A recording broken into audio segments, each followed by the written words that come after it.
Greetings all, welcome to Everything Borrowed, where we sit down to share stories and have conversations with entrepreneurs to artists and everyone in between. Today's episode is powered by Blake's Hard Cider, 100% fresh pressed, all natural and gluten-free, straight from our family's 75-year-old farm in Southeast Michigan. Find us in your local grocer or have Blake's direct ship to your home by visiting blakestore.com. Use promo code EverythingBorrowed to receive 10% off your first order. Must be 21 years of age. Please enjoy mindfully. What's up, y'all? Welcome back to another episode of the Everything Borrowed podcast. Our guest today is Chef Lloyd Roberts. He is a world-class chef who was trained under Chef Jean-Georges, where he cut his teeth in the fast-paced life of fine dining. He then went on to train under Chef Nobu to help expand the concept worldwide, helping open up in London, Moscow, and Budapest. He now finds himself here in Michigan, serving up the most killer sushi at Adachi in Birmingham. In this episode, we dive into his storied history and how he hopes to help more African-American chefs break onto the scene. I hope you enjoy.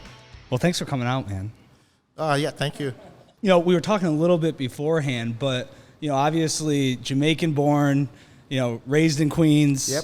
You know, and 3 years a Michigander. 3 years as a Michigander, yeah. So talk to me a little bit about, you know, that origin story. How long in Jamaica? When did you move to Queens? And how'd you get into the food scene? Yeah. So I left Jamaica when I was 11. I was born in Kingston. Yeah. So that's the capital, you know. And then my grandparents, they had a huge farm out in the country. So my parents, you know, we moved to the country with my grandparents because everything was getting, you know, built up, yeah. Plus a bit more expensive.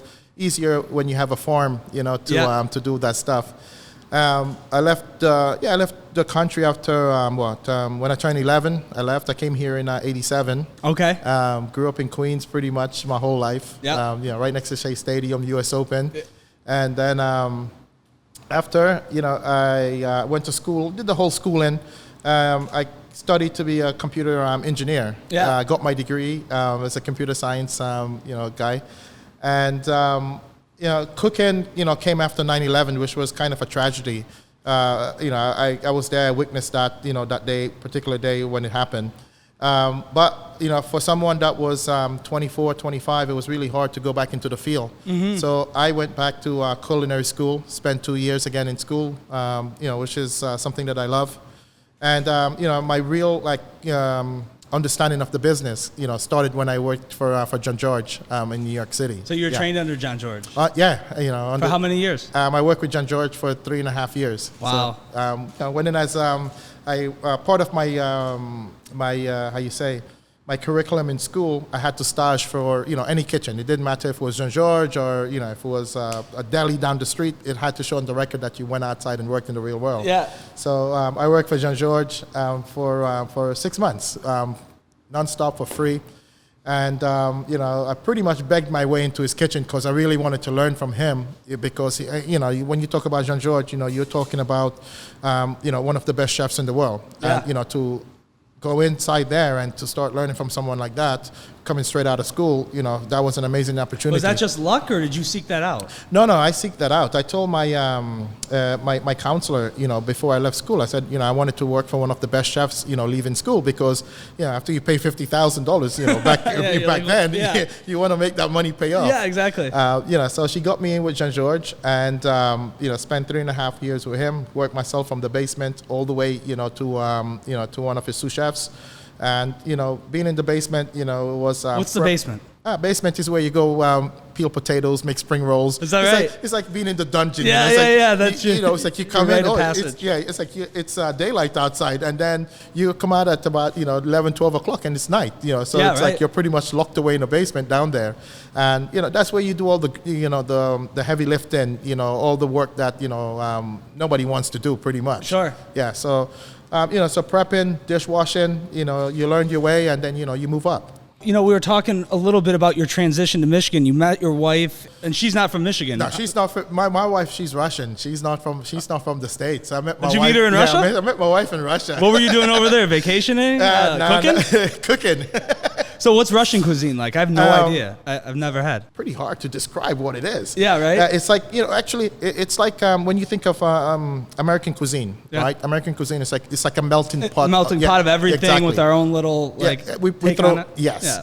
So it's the same thing with Russian cuisine because, if you look at Russia as a whole, it's a huge country. So you have all the Caucasus outside and, so you take all of that, you put your own little spin on it and, that's what's, the Russian cuisine. So a lot of the techniques is French, believe it or not. Is that right? Yeah. How does, French techniques and processes, and I guess it's not necessarily ingredients, how does that get into, the Russian culture? It just kind of happens because, French cuisine's kind of the most elevated form. Is that even right? No. I mean, you're right. I mean, if you look at when I worked for Jean Georges, we did a Thai-French menu. Thai French, yeah. That's where that's where I learned. That's what got me into Asian cooking. Was working with Jean Georges. So you look at the technique. So French cuisine. When you make a sauce, there's a word that we say in French. It's called nappe. So you should nappe. Yeah. So, it's like you pretty much, you put the sauce on the plate and you split it, with the spoon.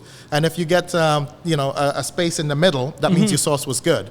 So when you look at the Russian cuisine, that's where, a lot of that technique came in, So you think of peppers, you look at French cuisine, there's a lot of, items that they take, like the zucchini flour and they stuff it with something inside of it. Or you take bell peppers and, you mix it up with meat or rice or something. Sure. You stuff it inside.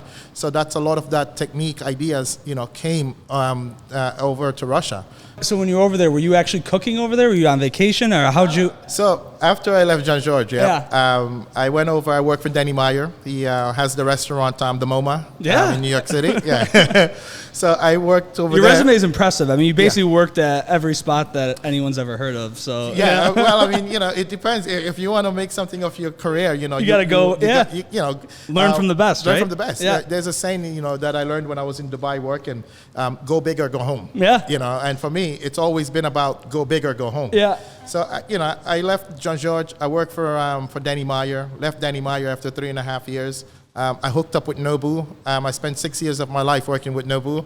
And Nobu was the guy who got me out of my comfort zone, believe it or not. He came to me one day and he's like, listen, I'm going to open some Nobus around the world. Yeah. I want you to be a part of the team. And, I was the first African-American exec, that was working with him. Congratulations, man. Thank you, man. That's awesome. That's the one thing. I mean, Nobu, I don't know if there's a more culturally known restaurant. Yeah. I mean, it's kind of transcended, music, art. I mean, it's definitely kind of made its presence on the scene, and to be a part of that, probably in its coming up, is insane. I mean, it was amazing. The choice that I had with Nobu was go to Cape Town, South Africa, and open a restaurant there with him, or go to Moscow and open a restaurant in Moscow. And my first choice was to go to Cape Town, go to South Africa. But seniority, there was a guy that was much longer than me. You got shipped to the cold. Yeah, I got shipped. Yeah, pretty much. I got shipped off. And I sat with him, and he's like, okay, you're gonna go open this restaurant. And I remember on our flight, it was a 14-hour flight, nonstop going into Moscow. Yeah. We were learning Russian on the fly. Yeah. So we all bought this CD, and it's like, well, how do you say hello in Russian? I was like, fuck, I don't know how to say hello in Russian. And then so we started to listen to the CD over, and it's like, oh, privyet, and I was like, oh my God, this language, I'm gonna die from it. And we got off that plane and we went to passport control, and the lady looked at us and she's like, "Oh, здравствуйте," and I'm like, "Shit, that didn't come up on the CD." So she's like, looked at us, and we're like so happy, foolish Americans coming off a plane, all smiley.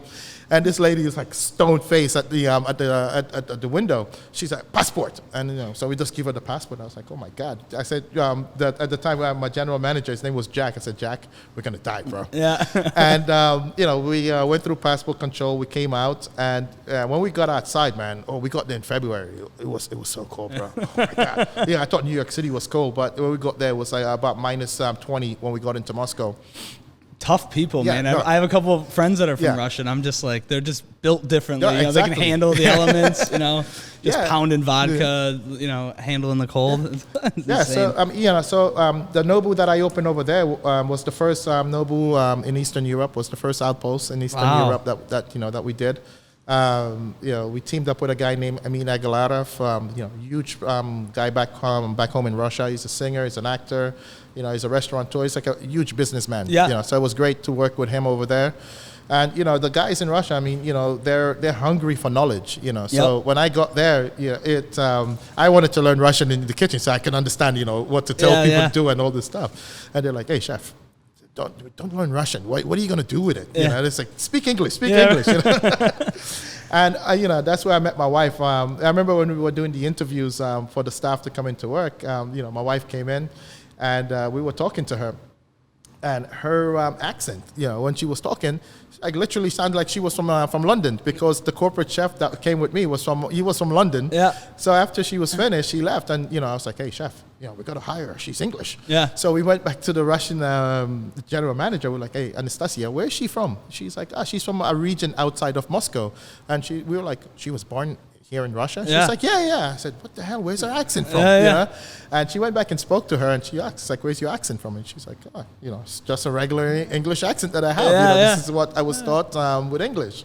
But no, 2.5 years, in Russia. Oh, you spent you lived there for 2.5 years. Oh, yeah. Got it stood up and lived it. That's awesome. Yeah, no, when you go in and you open a restaurant for Nobu, you got to spend some time. Yeah, you have to get things. In that country, you got to make sure that restaurant is stable to the point where if one of the locals, wants to step up and be the chef, the restaurant is going to survive. Right. And, so that was a part of the training, a part of the job. And, it was tough in the beginning, 6-8 months into it, I literally wanted to go home because I didn't understand the language. You look at the street signs, it looks like regular English, but it's not. So, I had good people around me that took care of me. I met quite a lot of expats while I was there. And, this guy's like been there for like 10 years. Right. Well, it's just so crazy. I mean, that your culinary, you went to school to be a computer programmer, got into to food, and it's taken you all over. And you met your wife in Russia. Yeah. Right after, then when you were done there, you came back, and you didn't come directly to Michigan, or you did a stint. No, I traveled for 10 years out of the country working, and a lot of it was, I wanted to grow as a person. I wanted to understand different culture. After Russia, I went to Budapest. I opened another Nobu in Budapest. That was really awesome. It's beautiful there, isn't it? I love Budapest. Yeah. I had a great time. I did a road trip with 3 of my best friends from back home. Yeah. And we kind of did, Hungary, Budapest. Oh, did the whole circuit for about 2 weeks, and I just fell in love with it. It's beautiful. The Danube right there. The Danube, man. But did you go up to the Buddha Hills? I did not, no. Oh, man. Yeah, next time you go back, you got to go up to the Buddha Hills. The Buddha Hills, all right. Go back there October, November. That's when they have Oktoberfest is beer. And then November, it's all about wine in November. Okay. So I was there, and the amount of wine that we got to taste when we were there, because there's winery everywhere in the Buddha Hills. So that was an amazing experience. Just being able to taste so many different grapes. It's like stuff I never heard of. Yeah, well, that's interesting. I wanted to ask you about that because I know in being in the alcohol industry, there's always such a unique and romantic relationship with food and drink and wine in particular, but obviously in your endeavor at Adachi and some of your other things, have you seen obviously there's the whole sake pairings and there's all this sorts of stuff. So how much have you really tried to incorporate, or how much does a chef at your level try to incorporate drinks into the pairings, or is it all about the food and the drinks just a complement? Or how do you think about that a little bit? Because I know from our world, we're always trying to understand how these beverages, kind of complement the food that you create, and I wonder how much to the degree are you tasting, the drinks and then, thinking about that as you build an idea. That's something that I think about every time we build a dish in Adachi. It's an experience that we want you to have. So, we have something we call New Style, which is our hamachi dish. It's like thinly sliced hamachi, and that comes out with the truffle ponzu that you were having today with the Zenko roll. It's delicious. And if you pair that together with a Chardonnay, it's an amazing pairing. Or if you do it with a nice bubbly glass, that's something that's amazing, because what you want to do when you're pairing certain things together is that you want to clean your palate as you're eating, right? So it's like you go, you take a bite. All right, that was awesome. You take something, you drink it, you wash it down a bit, and then it's like exactly, so you just keep opening up the pores on your tongue. It's like you keep going, and you're like, wow, it's amazing. So even when we bring steaks in, we figure out, okay, which one of the Pinots we want to put with it. Do we want a medium body? Do we want a big body? So it's a lot of thought that goes into it. So. For me, if you're coming into Adachi and you're spending $300, per couple, I want you to leave with an experience that you're like, oh man, all right, these guys have really put some thought into what they were doing tonight. Yeah. So, I always, you were talking about, how much you've been running and working, 24/7, and I always thought that one of the things I always respected about chefs was they're like the hardest working artists that you'll meet. I mean, in my opinion, they are an art. I think what you do is an art, and it's an art and it's a skill set, and it's trained. It's all of that. But I've never met a chef who backed away from like really, really hard work, because there's no easy way to work in a kitchen. I mean, when you having being a accidental restaurateur myself with no history of it, it's just crazy how hard you watch your kitchen work when service is busy, and the front of house gets a lot of the credit for the experience and whatever, but as you said, nothing happens without the back of the house. And I just always had a crazy amount of respect for what you guys do and how you think about what you do, and as I'm a huge Bourdain fan, as everyone is, but who is your, you get to come up under so many, renowned, and be around so many renowned, chefs and folk. Who's your inspiration? Who have been some of your, mentors or people that have helped guide your philosophy in the kitchen? I mean, obviously big one is John George. He, that's where I learned, how to cook properly. So it's like people always say to me, it's like, what do you mean, how do you learn how to cook properly? But that's where, the thinking came into what you were doing, because you come in as a line cook, you're just running with somebody's menu, somebody's recipes. But once you get to that next level, where you become a sous chef, you're a part of that management team that, you got to start sitting down and start thinking about, if I put this piece of meat and this sauce together and this vegetable, are they going to match up with each other on the plate? Is it going to, how you say, coexist together? How is it going to taste? So it's... John George, he took, all his chefs that's worked with him that wanted to learn something, he took them underneath their wings and he really pushed them hard. So I wanted to learn from John George coming out of school. I wanted to learn something from Danny Meyer, coming out of school, because Danny Meyer for me is one of the best restaurateurs ever, to lay foot into the hospitality industry. And, Japanese, definitely, if you want to learn something, you learn from Nobu. He's the master, So, so those guys were very tough on me, and I appreciate that. Yeah, and I think that's what I always liked about kitchens is it feels like you're like a sports team. It feels like you are training and trying to push, and, whereas like other, as, I was telling you before, we have about 900 employees, and, there's a certain departments or certain, parts of business that you can't quite like train and push and challenge, but it feels like on the kitchen side there is this kind of mentality and culture about trying to make really bring up that team around you, because really you're trying to put together a menu, but everyone has to execute that menu. Exactly. It can't just be you you creating a great menu, so I've always really respected that about the the back of house side of things. One of the things you were talking about earlier when we were trying some of your fine sushi was you fly in all ingredients raw and break them down. So talk to me about that. Every fish comes in whole, and you go from there. Yeah. So the only thing that we don't get in whole in the restaurant, it's tuna, because we just don't have the space. It's so big. Yeah. So that's something that we're gonna do down the line. Maybe for the summer or for the fall, we want to bring maybe 100-pound tuna into the restaurant. Yeah. Break it down and have it there for that weekend. So you can see that. But in terms of the salmon, the hamachi, the sea bass, the sea bream, the Dover sole, all that stuff that comes in whole. Mm-hmm. And one of my big guys, I give him a shout out on this podcast, is Matthew from over at Motor City Seafoods. Yeah, we get everything in fresh. The one really cool thing I think that we have over a lot of the restaurants in Michigan. We have the super freezer inside there, and that super freezer is where you hold blood inside of it, that you find in a hospital pretty much. And that freezer, we can take it anywhere from, minus 40 down to minus 80. It's called a super freezer? Yeah. So it's just like super cold. Super cold. So pretty much when you put the fish in, you come back 24 hours later, it's like this piece of granite that you have here. So the blood freezes, everything inside. Yeah, so the color stays the same. Wow. So you pull it out, you cut the fish. Normally you get tuna, it turns a little brown. Yeah. But we break that down. We put it inside of that freezer. Come back 48 hours later, take it out, let it defrost on its own.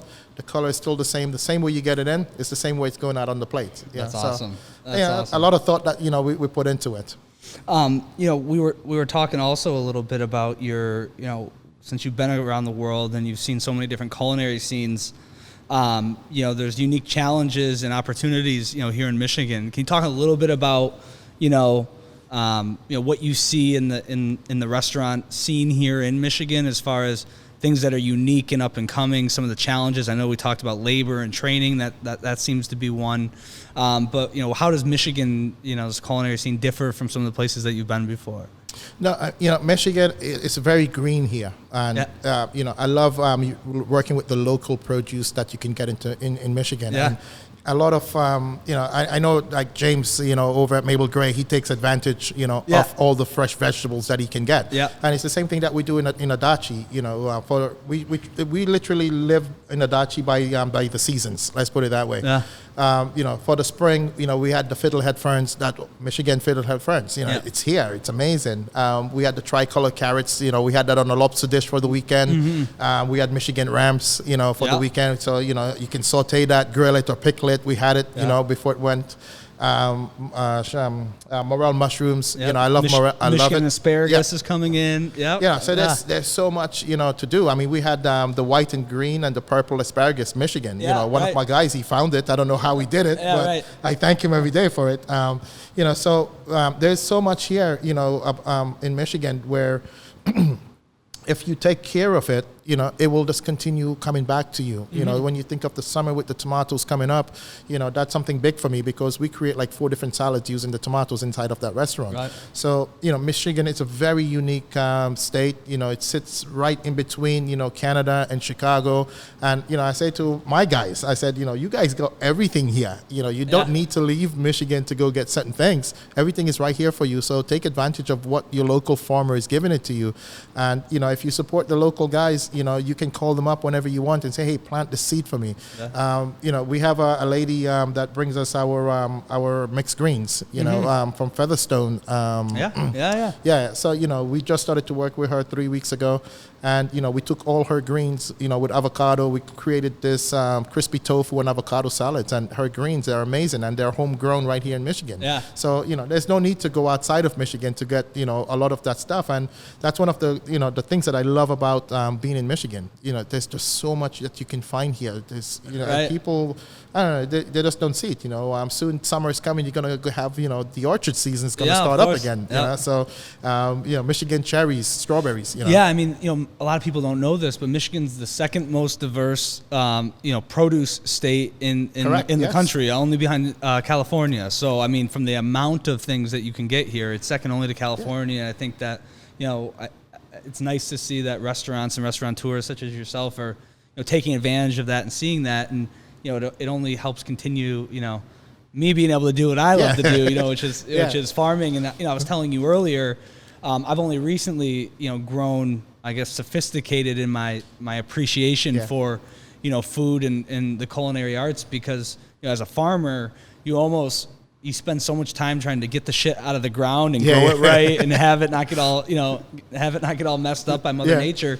It's like by the time you're done with it, you come home and you order a pizza or whatever. You're not ready to take that and make something of it. But as I've gotten a little older and as our food business has grown, and we've tried to get more serious about taking the products that we grow and turning them into something of unique experience. I've grown, very appreciative of how hard it is and what it takes to really, elevate a real proper food experience. And you were saying earlier that one of the best ways to what is it, to train a chef or to kind of know where you stand is make an omelet? What is this? Is one of the tests that of anyone who knows how to cook? Coming out of New York, if you went in,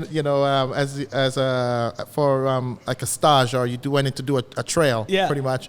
Yeah, some chefs, they will come to you and like, hey, can you go make me an omelet? And that was like a test just to see if you knew if it was bullshit that you were talking about if it was for real. Or, they'll tell you, here's some stuff, go make staff meal. And, if you can create a really nice staff meal, then, chef is like, oh man, this guy, this guy's got it. He's got it. He knows what he's talking about.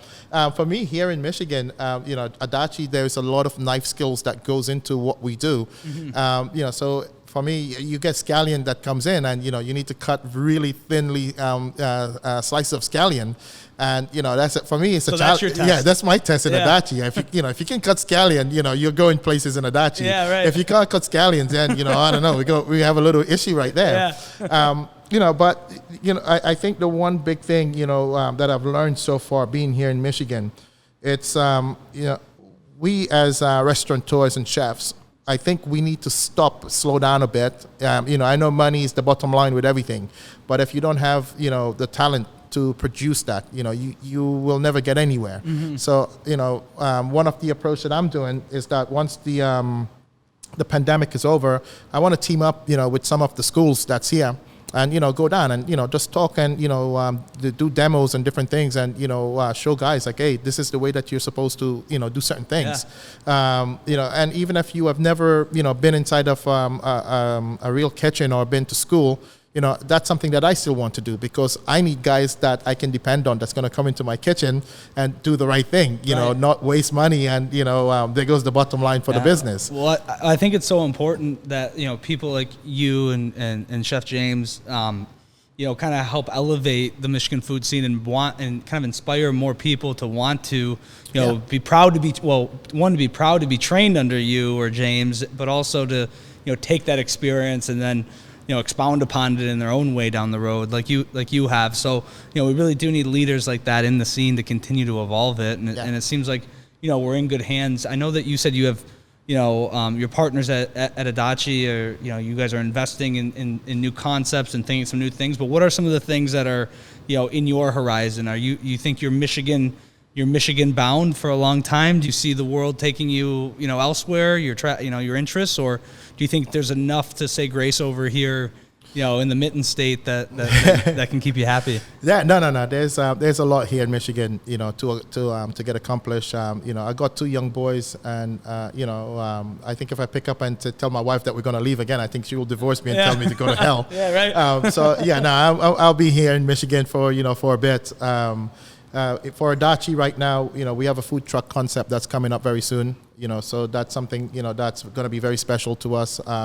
To be able to take Adachi anywhere we want, pretty much, and give you our signature dishes. Multiple locations, that's something that's always on the horizon. And I think if we didn't have the pandemic this year, I think we would have been able to open something downtown, in Detroit. Timing with everything, that's, it's what comes down to it. It's going to be the timing. And I say, we have another restaurant, Zaojun, that's over in Bloomfield. That's doing great. It's a Pan-Asian menu. So I don't want to say we took all of the best of Asia and dumped it into one kitchen, because that's not it. So when you think of Thailand, we have papaya salad, all that good stuff. But it's to be true. When you do Pan Asian, it's a much different menu. It's very difficult. So for me, you have to be true to that ingredient that you're going to put onto that plate. Sure. You need to travel a bit to understand how everything tastes in Thailand or in Indonesia or Malaysia. I have had that fortune, to travel to these locations and to taste, what a tom yum is supposed to taste like. Nothing against Michigan, I'm not trying to bash anybody, but I mean, I've tasted some tom yum and some papaya salad, and either it's too spicy, too sweet. When you think of a papaya salad, you're supposed to find a balance inside of that dish. Sure. Sweet, spicy, salty. You're supposed to, that's what sour. You're supposed to find that inside of the papaya dish. Yeah. And sometimes when I go out and I eat, I'm like, oh, all right, I didn't feel all of that, but, it's there. So, at Zhaojuan, we're very true to the flavors that we're putting down into that wok. So as I said, it's very difficult. Down the line, someplace, I would love to open a Jamaican restaurant. I was going to ask you, have you got to, bring your culture and heritage into the food you create yet, or is that on the horizon? No, that's on the horizon. Yeah. When I was in New York, believe it or not, we did a jerk fragua where we took the jerk spices that we would use to awesome. make a jerk chicken, yeah, and we marinated fragua inside of it. It came out fantastic. Well, maybe that's your retirement plan. You head somewhere warm on a beach and set up a jerk chicken shack. I mean, why not? Yeah. But no, I'm gonna be here in Michigan for a while. Good. Well, we're happy to have you. I know one of the things you were talking about that, you've been so busy, you haven't been able to fully, execute on it yet, but it's kind of a work in progress. But, the cooking while black, concept and kind of introducing, more Black Americans into, the cooking culture and the scene. And so talk to us a little bit about, what you see for that or what the inspiration behind that is a little bit, because, it sounds fascinating and anything that we can, do to kind of help support that, would love to.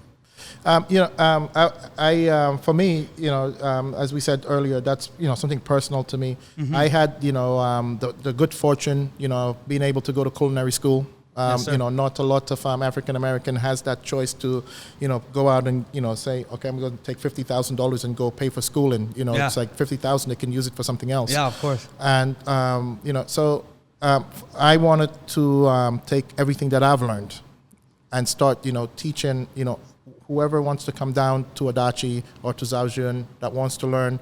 My door is always open, mm-hmm. For anybody that wants to do that. But also, it's more to dive more into our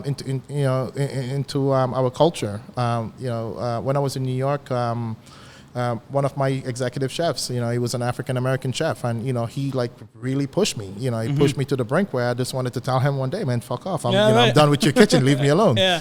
But I didn't do it. I didn't quit. And that's the issue that I think that's in our communities that. When we get into a kitchen, and especially this industry, it's so tough, once you start to get pushed, you feel like, okay, I'm being picked on or something, sure. Okay, why is he not picking on this guy over here? Why is he just picking on me? Mm-hmm. But, that's not it. Us chefs, we can see in people potential. And if I see the potential in you, mm-hmm. the way somebody saw potential in me, that's my job to push you and to get you to that next level. Yeah. I was featured in a New York Times article, the struggle to the top, for Black chefs. And literally, when you start counting on your fingers, how many famous Black chefs does everybody know, and you ask somebody that and they won't be able to tell you. Sure. Right now, Markel Samuelson, he's like the top guy right now. Mm-hmm. I believe he wanted to open, I think, Rooster. I can't remember the name of the restaurant that he has out in Brooklyn, but he wanted to bring it here, in downtown Detroit. But again, the pandemic kind of stopped everything. Sure. And, that's a person that I look up to, mm-hmm. Is to see someone, with his heritage, where he's coming from, because he wasn't born in Sweden. He was adopted and, sure. Brought over to Sweden. And to see him go from where he is, I staged for him when he had Aquavit in New York City, which is a Michelin star restaurant. Yep. And, it was very tough, and I went in and I accepted that challenge, and I didn't quit on him. I said, I'm going to do it. I wanted to come into your kitchen. I wanted to see what it looked like for 2 days. And, I got put through the ring the ringer down in that basement again. But, I learned a lot from being there. And, I think that's the, that's the thing. It's like when you're, coming up as an African American, either inside of the kitchen or outside of the kitchen, you're always in your mind, you're thinking, oh my God, I'm going to fail at something. I'm going to fail at this. Mm-hmm. And you never give yourself that chance, to go right to the next level. I look at Maxwell Hardy, he's a chef from downtown Detroit. I hope I'm pronouncing his name right. He's from the Caribbean, and to see what he's doing, downtown in Detroit, it's amazing, mm-hmm. and that's what I want to see, other African American chefs do, is to go in, lift that community up, and say, it's not about the guns, the drugs, the knives, on all this stuff, Sure. People that you see, on videos and stuff like that on TV, that's a lucky star that you got there, that somebody saw you, they saw potential, they took you out of the street and say, hey, go into a studio, let's make a record, and you're done. And a lot of us, we don't have that, so you got to think of a different path. You look at an NBA player, he went to school to study, but he made sure that, I'm a great basketball player, but I got to make sure that there is a 4-year degree behind me somewhere if I don't get, picked to go to the NBA. Right. And, it's the same thing, for kids coming up. Well, I think there's a lot of opportunity, and, I'm on my local school board, and we're always talking about, tracks beyond just the 4-year or 2-year degree, specializations, the trades, the arts, And I think that there's a huge opportunity to bring more access to the opportunity within, the culinary arts. Yeah. And, I know you and I were talking about this, but there is a real shortage of skilled, back of house kitchen staff that want to take on that responsibility. And I think to the degree that we can create more access and education for people to understand that that's a pathway forward and how much unique opportunities. Michigan's a pretty touristy state and has a lot of opportunities for unique concepts and unique places. And I think there's a lot that we can do there. So I love that you're taking on that challenge. And you were talking about it earlier. My uncle always used to say, when the coach stops yelling at you, it means he's given up. So so it's kind of like you want to take that and you want to take that that training and that toolage and be able to pass that on to the next people you see potential in. So 100%. Yeah. And I mean, there's another big thing, that I spoke to, Kenny. He's one of the other partners, Kenny Koza. And I always say to Kenny, I'm like, Kenny, why does people drive down to Chicago to go eat? Right. It's like, why aren't people driving from Chicago to Michigan to come and eat? Right. And, I've been here now for 3 years. And for me, that's, I take it personal now, because, I understand Michigan. I know what Michigan is about. And, it's my home state right now. Yeah. This is where I'm going to be for a while. And I take it personal that, Michiganders, they leave Michigan to go to Chicago to go eat. Tell somebody from Chicago to drive this way to come and eat. And, the one thing that I hear, it's like, well, chef, Chicago has so many Michelin stars. And I'm like, well, what's stopping Michigan from getting a Michelin star? Yeah, you know what I mean? So I think if we really dedicate ourselves, to this business that we're doing, the restaurateurs and the chefs, if we really dedicate ourselves to it, Michigan can get a Michelin star, but let's make it happen. Let's go. Go put the work in, That's right. Put the work in and, you get it going. I think 3 years ago, people heard that Adachi was going to be open. There was a James Beard award-winning chef that came here to help with the concept.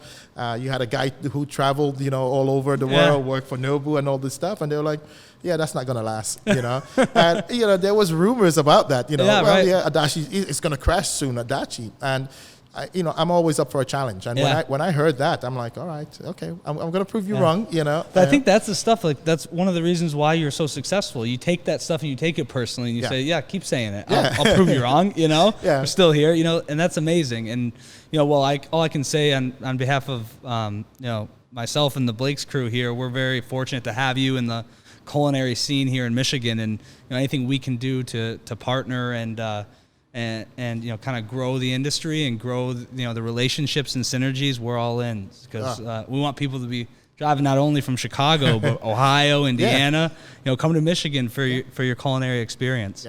So Chef, thank you so much for coming on, man. Pleasure. Thank you.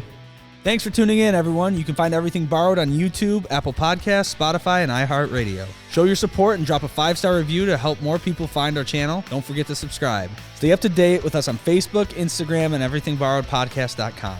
EBP is produced by Chelsea Cox, Jason Brown, and Vox Adams. Edited and filmed by Nick Ferguson. Art is by Adam Yarborough. Everything Borrowed is an After Hours Media production. Copyright 2021.